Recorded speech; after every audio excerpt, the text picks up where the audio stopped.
एखादं मराठी नाव इंग्रजीतून लिहिताना जर व अक्षर आलं तर त्या व साठी व्ही घ्यायचं का डब्ल्यू घ्यायचं याच्याविषयी बऱ्याच जणांचं कन्फ्युजन होतं.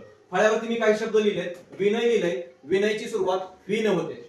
वरद आहे, वरदची सुरुवात सुद्धा ह्या व साठी सुद्धा व्हीच वापरलेला आहे. वैशालीमध्ये सुद्धा व्हीच वापरलेला आहे. परंतु इकडे काही शब्द लिहिलेत. पवन, पवन मधलं जे व आहे त्याच्यासाठी आपण डब्ल्यू वापरलेला आहे. पवार मधलं जे व आहे त्याच्यासाठी देखील आपण डब्ल्यू वापरलेला आहे. वामन मधली सुरुवात आहे डब्ल्यू नच आहे. पुण्यातील एक भाग आहे वाकड, त्याची सुद्धा सुरुवात डब्ल्यू नच केलेली आहे. मग हे व्ही कधी घ्यायचं आणि डब्ल्यू कधी घ्यायचं याच्याविषयी बऱ्याच जणांचं कन्फ्युजन असतं.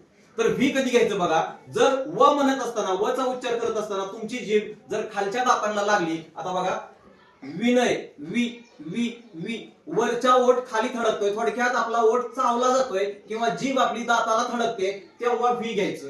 आणि जर तोंडाचा चंबू झाला, तोंडाचा जर चंबू झाला तर डब्ल्यू घ्यायचं. बघा पवन म्हणताना प व व प व, आता इथं तोंड माझं चंबू झाल्यासारखं होतंय म्हणून आपण इथं डब्ल्यू घेतलंय. प वा पवार, वामन वा वा असं करताना आपल्या तोंडाचा चंबू होतोय म्हणून इथं डब्ल्यू घेतलेला आहे. आणि बऱ्याच वेळा शला व जोडलेला असतं. ईश्वर, परमेश्वर, रामेश्वर, तिथं सुद्धा उच्चार करून बघा रामेश्व श्व, उच्चार बघा चंबू होतोय म्हणून त्या ठिकाणी डब्ल्यूच वापरलेला असतं. आलं लक्षात सर्वांच्या?